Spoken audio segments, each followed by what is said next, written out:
I'm breathing underwater, I'm weightless through space. I'm soaring like an eagle all over this place. Creatures most will never see are waiting there to look at me, and all I gotta do is breathe underwater. Fair warning, we have yet another time travel episode ahead. This story does have one redeeming feature, though. No, the fact that we can't make up our minds about things like teasers and opening credits isn't the redeeming feature. We changed from Vector 3 to Vector 4 at exactly 10 minutes, 30 seconds. We've been on this reach for 9 minutes, 45 seconds. Very well. Stand by to come to course 043. 043I. Navigation, come to course 043. Aye, sir. What was that? Seconds later, they feel another one, then nothing. There doesn't seem to be any cause for them. Admiral Nelson thinks there might be a problem with the propeller drive shafts. They can't do anything down here. You better surface till we track this down. Mr. Morton, prepare to...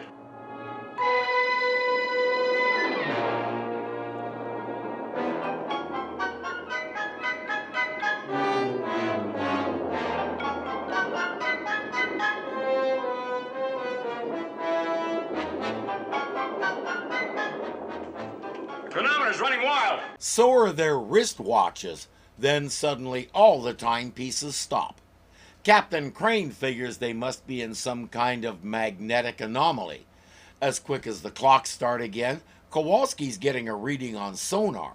There's something out there, and for lack of a better word, it's big.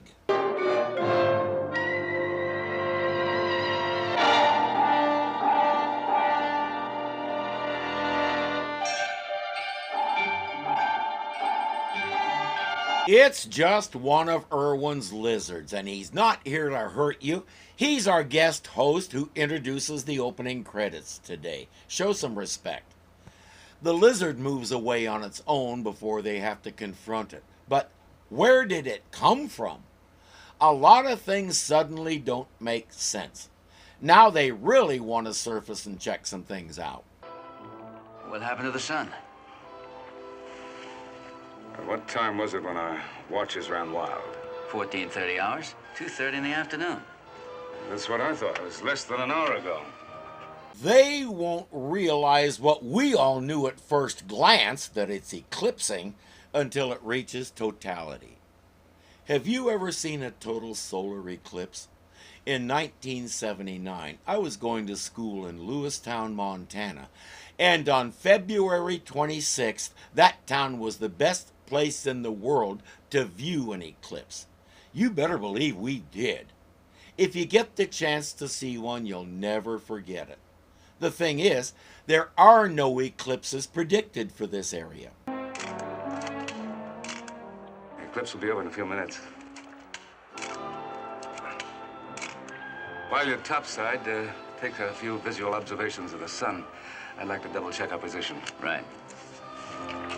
He hands the camera to Sharky and says to have the lab put a rush job on it. As usual, he's keeping all his suspicions under his hat, so everybody else is appropriately confused. It's one of the things he does best. Something wrong? When did you make the last navigational check? 1400 hours on schedule. And we were here, right? That's right. I just shot the sun. I make our position here. It would take a day's run at flank speed to get that far. There's got to be some mistake. There is a mistake. Let's check the satellite again. Sparks is getting nothing on the radio, not even commercial stations. There's no information from the satellite. It's as though it's not there. Mostly because, as we've already guessed, it isn't. No, we've got a serious navigation problem on our hand. I'm not surprised. You've tried the satellite, of course. That's what bothers me. We're getting no information from it. What if I were to tell you that we're completely out of communication with the rest of the world, and have been ever since that clock business? I'll get the duty electrician on it. No, don't bother. Why not? Because there's nothing wrong with the ship's radio. What do you know that you're not telling me? And when we get done with that, explain why you're not telling me. For that matter, explain why you do this to me all the time. Another thing for certain, I could make a couple of guesses. When I tell you what they are, you'll be convinced that I've completely lost my mind. Try me. Well, come in. It's Chief Sharkey with the photos. Great timing, Chief. And that creature we saw through the nose window has been extinct for over 1 million years. Obviously, there's one surviving specimen. I doubt that very much. Now, why do you suppose that Sparks has been unable to get any messages, even though the ship's radio is in perfect working order? Well, what are you driving at exactly? This is the final proof, and I don't see any way around it. Well, how do you get any proof from these pictures of the sky? Not the sky, the constellations. This is where it lost me. Remember how he took those pictures? The eclipse will be over in a few minutes. It takes anywhere from 10 to 30 seconds of exposure to get even a faint picture of a galaxy using a nice big light-gathering telescope. I know, I've done it. And with an ordinary SLR camera like that, lacking a telescope, it would take almost a full minute to get a decent image. During that minute, you have to move slightly to keep the object centered or your pictures come out a blur. That's why telescopes like mine have built-in drive motors that enable the scope to follow the object. Everything up there is moving even though it doesn't look like it to the naked eye. Everything up there is also really faint, which is why you need long exposures. Those pictures should be blank. They haven't appeared this way for over 1 million years. Incredibly enough, that's where we are right now. 1 million years in the past. Even 1 million years in the past, there was never a galaxy that looked like that. I'm afraid a silverfish crawled onto your lens, Admiral. Obviously, they won't be telling the crew about this because they don't need the men thinking their leaders have gone off their gourds.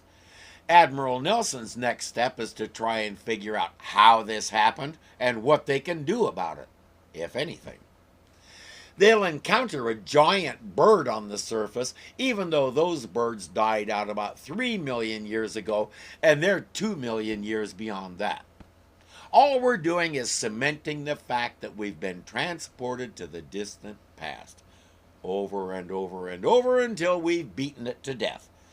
Never mind this surface stuff. Let's go down to 200 feet and gather our thoughts.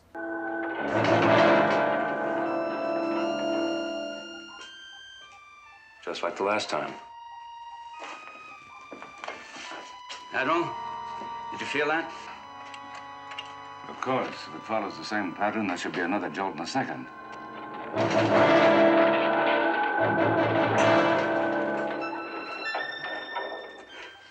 Looks like the pattern's repeating itself. It doesn't make sense. I'll join you in the control room and... That's only happening in his cabin. His watch is also wonky again, but only he seems to be affected this time.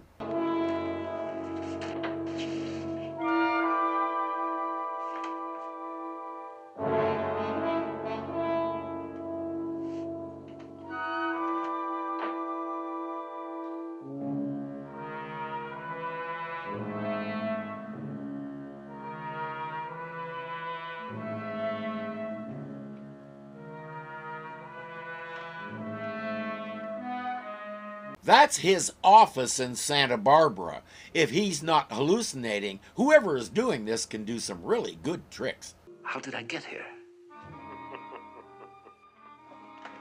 Who's that? Come out where I can see you.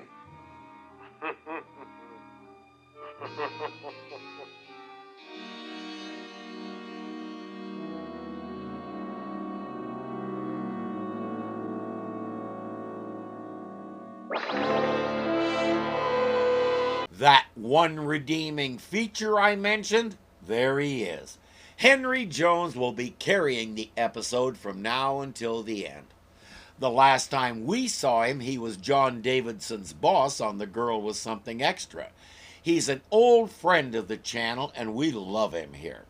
Really, I would watch him do a dramatic reading of the label on a can of soup. He could make it interesting. He calls himself Mr. Pym, and he has complete mastery over time. Which automatically makes me, by my reckoning, the most powerful individual that ever lived. You know, I have met egomaniacs before, but this... I don't enjoy laughter at my expense. Well, how do you expect me to react to a statement like that, huh? I see your point. You see his point, and he sees your weakness. Would you be good enough to open that door? Why not?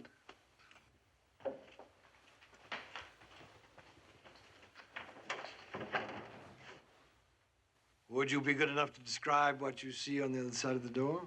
It's a hallway, of course. Really? Look again.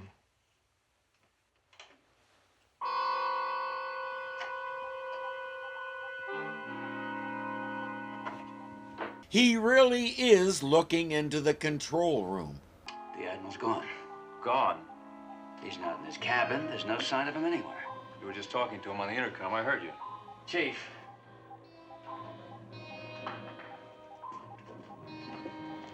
Sir? Get a man to relieve Kowalski on sonar. I want you two men for a special project. May I ask about what kind of project? Find Admiral Nelson. Find him? That's right. Yes, to ease the tension, we're playing hide and seek. You're it. I see you're impressed. Good. Now look again and tell me what you see. You're fond of ordering people around, aren't you? Well, that's hardly surprising, since I can easily carry out any sort of threat I might care to make. If you have to order people around and make threats to make your point, you are a very small man. Your confidence is bravado because inside you're still so insecure you can't even handle a little laughter. There are a lot of frustrations in this episode, but the biggest one for me is this: Nelson will never ask him what he wants. At last, you believe me. I've never shot a man in cold blood before, but I'm ready to make an exception in your case. I guess you need another demonstration. With no trouble at all, you know, I could send you back 1,000,000 years in time and leave you there. Is that what you want? If you try, I'll shoot. I mean that. Oh, I hope so. I detest idle threats.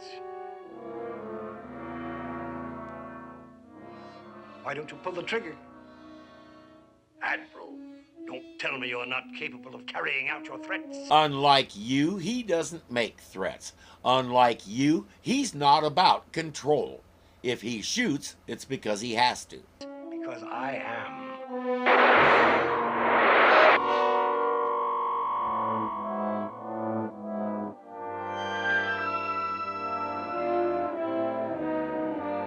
Okay, that didn't work. As you see, my control of time is complete. There's nothing left for you to do, Admiral, but resign yourself to the inevitable. I call that the Henry Jones look. I haven't seen anybody else who can pull it off. And while we're on the subject, what is the inevitable? So far, he's grandstanding for the Admiral. What does he want from him? To be truthful, Nelson doesn't care.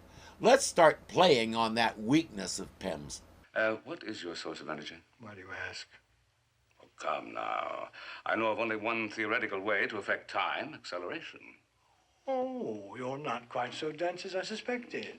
He's a world-renowned scientist respected by all his colleagues. He designed and built the sub you're standing in. He may have some gray matter up there. Not enough to fit your ego into, but enough for his purposes. And to accomplish what you've already demonstrated would require acceleration, many times greater than the speed of light. Go on, you're beginning to interest me. Now, such tremendous acceleration would require an almost unlimited supply of energy. Where does it come from? You don't really expect me to tell you? I doubt if you'll be able to resist the temptation. He's telling Pym that he's going to push him into a mistake by playing on his ego, and Pym is basically thanking him for it. I confess it. I misjudged your mind. You're really fairly intelligent. I wonder if he'd be able to push that button after Nelson gave him a quick shot to the solar plexus. This is my secret. An old-fashioned pocket watch? I made it in the form of a timepiece. It seemed appropriate. Mr. Pym, you have been lying to me. Now, nothing that small could produce the energy you require. It isn't an energy producer, it's an energy booster. All I require is a large source of energy, and this will boost the output by a factor of 100,000 or more.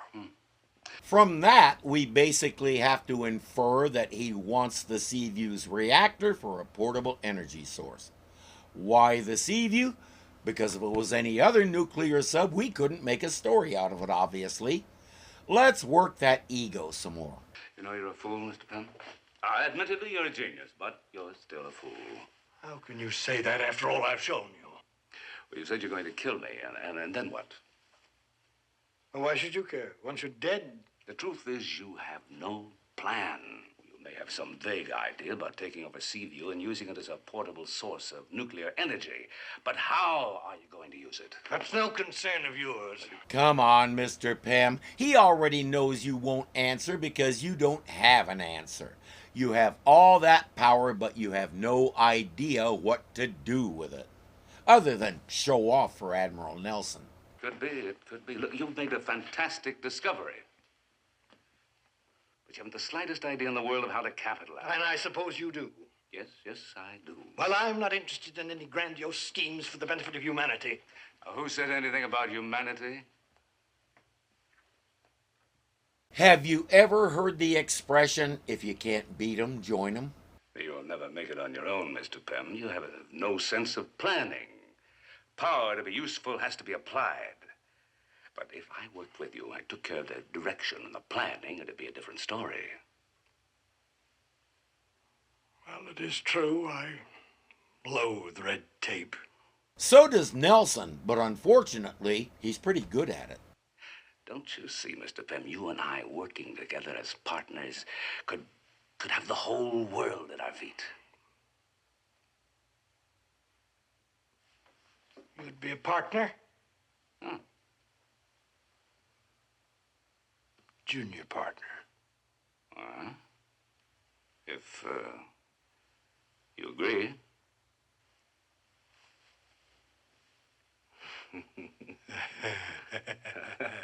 Sharkey and Kowalski have scoured the ship looking for the Admiral. There's only one place they haven't checked, but it's absurd because that's where this whole thing started. Still, You know darn well he's not in here, Chief. We should have reported to the skipper. Come on. Don't you believe in knocking? I'm sorry, sir. We didn't think you were in here. Oh, the fact is, sir, the skipper... Oh, this is my guest, Mr. Pym. why is he sitting like a 10-year-old who's being punished? You tell Captain Crane I am coming up to the control room to talk to him. Aye, sir. Cue the rampant speculation and questions about how he got a civilian on board without anybody knowing it. If he told them, they'd lock him in sickbay. They report it to the captain. He's baffled, but if I'm Sharkey, I say, hey, I just reports them, I doesn't explains them. You wouldn't believe how much trouble that sentence can keep you out of. Crane, I want you to meet Mr. Pym. I know this is a surprise, but I'll explain it to you later. I'm going to show him around the ship. Very well, sir. Good. This way, Mr. Pym. Oh, Lee, there's just one thing. Would you go down to frame 35 and see that everything's shut down in that area? Excuse me, Admiral. Did you say frame 35? Yes. Yes, I did. 35. I'll take care of it immediately. Good. Well, let's go on, Mr. Pym. Admiral Nelson has figured it out. How do we know? Frame 35 is the reactor room. He just said to shut it down since that's the power that Mr. Pym's watch is amplifying. There's one big problem with shutting the reactor down, but Crane will deal with that later. Now, I want to be dead sure. No one's to restart it without me. And if anyone tries, anyone at all, you stop them. With your life if you have to. Aye, sir. While Patterson starts doing something with the rods, Crane throws a huge switch and cuts all the power. What was that? Well, I wouldn't be surprised if that were engine trouble.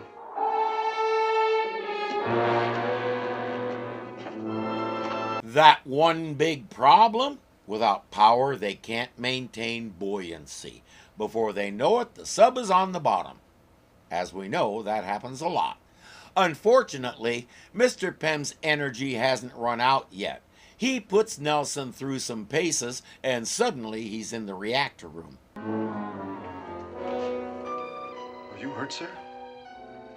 The reactor, I have to start it up again. That's it? I have to start it again. I'm sorry, sir. No one is to touch the reactor without direct orders from You the... get out of my way!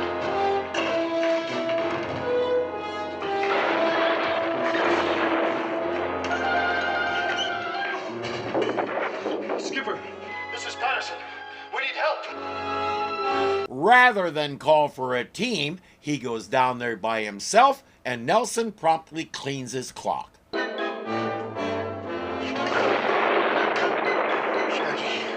He's going berserk. Shoot! Get away from there, Admiral. I'm warning you. Shoot now!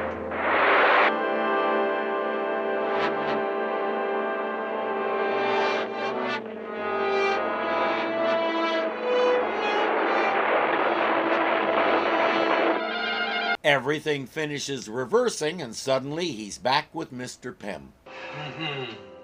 Are you ready to answer me now, Admiral? All right. I did order the reactor shut down. Thank you. I shall return the favor immediately.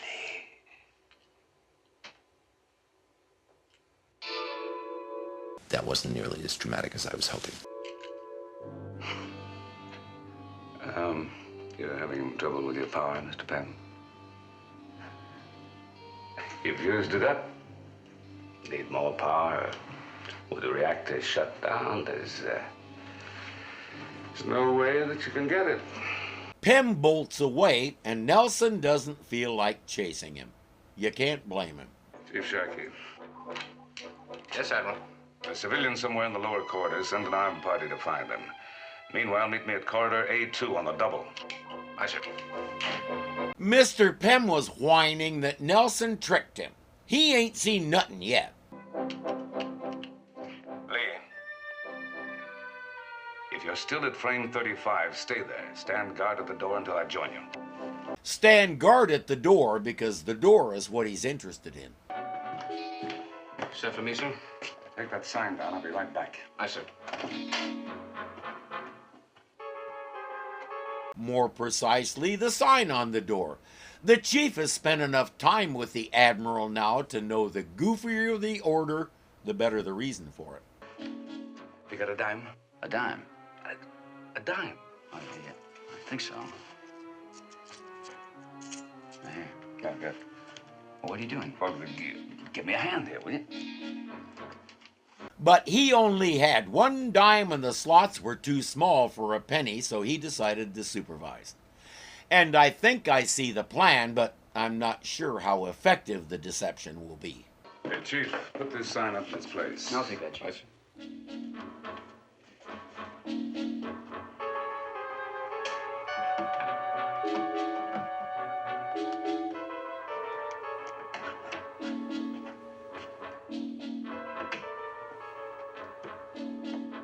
Our star, the circuitry room, is moonlighting today. There's a clause in its contract that allows it.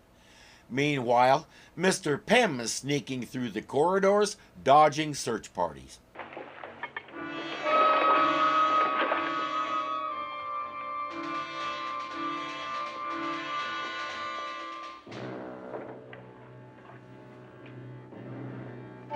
Why do I get the feeling he could have done a Bugs Bunny, stood there pretending to be a big pipe, and those guys wouldn't have noticed?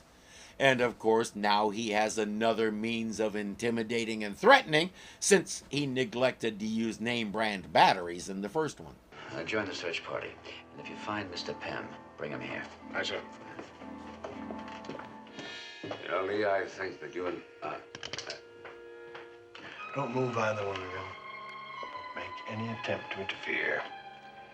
I'm going to restart the reactor now. Isn't it amazing that he knows how? I'll bet he learned that in time machine school. I shall once more possess limitless power, and the first thing I intend to do is dissolve our partnership, Admiral, by sending you so far back in time you'll never be heard from again.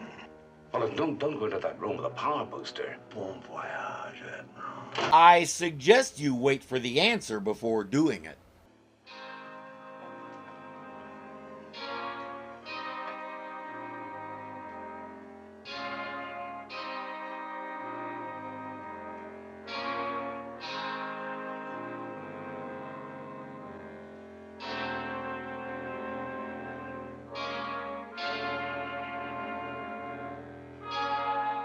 Never mind. And isn't the big red switch always the one that does the thing you want?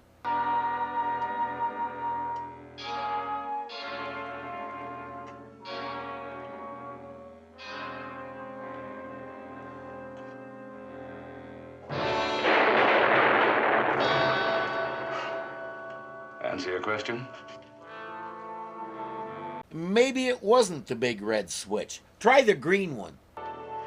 That's all that's left of his great discovery. In a way, it's too bad, isn't it? I'm not so sure all the cards were stacked in his favor. He very nearly beat us. You must have known what would happen when you had the chief switch the reactor room side to the circuitry room. Well, of course, all of our electrical power is concentrated there. And with a power booster that multiplied the voltage several thousand times, the result was inevitable. Poor fellow. He's probably the greatest genius of all time. Yet fundamentally, he's remarkably stupid. Not stupid, Admiral. Insecure, and thus a bully. All bullies are insecure at heart. Usually they've been bullied themselves, most often by parents or other authority figures. They feel like just a bit less than they think they should be, so they dominate others to kill that feeling. It doesn't work, of course. If there's a hole in the wall, making a hole in a different wall isn't going to fix it. He could have done so much good with his gadget, but he couldn't get past himself. That was his downfall. In his hubris, he tried to upstage the circuitry room. One does not do that. There are consequences. All I gotta do is breathe underwater. Breathe underwater. Breathe underwater.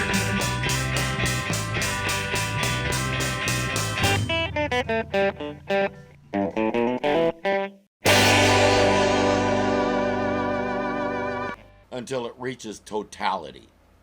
Have you ever... Ouch, don't bite yourself.